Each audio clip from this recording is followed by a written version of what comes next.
বিয়ে ছাড়াই মা হতে চান বাংলাদেশি অভিনেত্রী। এই অভিনেত্রীর নাম ফারিন খান। তিনি জাজ মাল্টিমিডিয়া চলচ্চিত্র ধাতাতেরিকি দিয়ে এদেশের চলচ্চিত্র ইন্ডাস্ট্রিতে আবির্ভূত হন। দক্ষিণী অভিনেত্রী সামান্থার একটি পোস্ট করেছেন, যেখানে সামান্থা বলেছেন তিনি বিয়ে ছাড়াই মা হতে চান। সেই পোস্ট শেয়ার করে ফারিন জানান তিনিও মা হতে চান। যদিও জানা গেছে ফারিন বিবাহিত ও তার একটি সন্তানও রয়েছে, তবে এখন শোবিজে নিয়মিত হতে চাইছেন। সম্প্রতি ফিমেল 3 নাটকে কয়েক সেকেন্ড অভিনয় করেছিলেন ফারিন।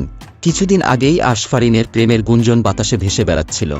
সে বিষয়ে এ অভিনেত্রী বলেন, এ খবর ভুয়া।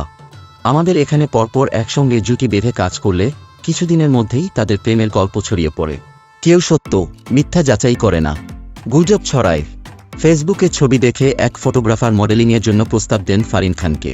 এটি ছিল বৈশাখের পোশাকের একটি শ্যুট। এ ফটোশ্যুটে অংশ নেওয়ার মাধ্যমে প্রথমবার পেশাদার মডেল হিসেবে ক্যামেরার সামনে দাঁড়ান তিনি। এরপর বেশ কিছু নামী ব্র্যান্ডের বিজ্ঞাপনের মুখ হয়েছেন ফারিন, হেঁটেছেন র্যাম্পে। পরবর্তীতে নাম লেখান অভিনয়ে।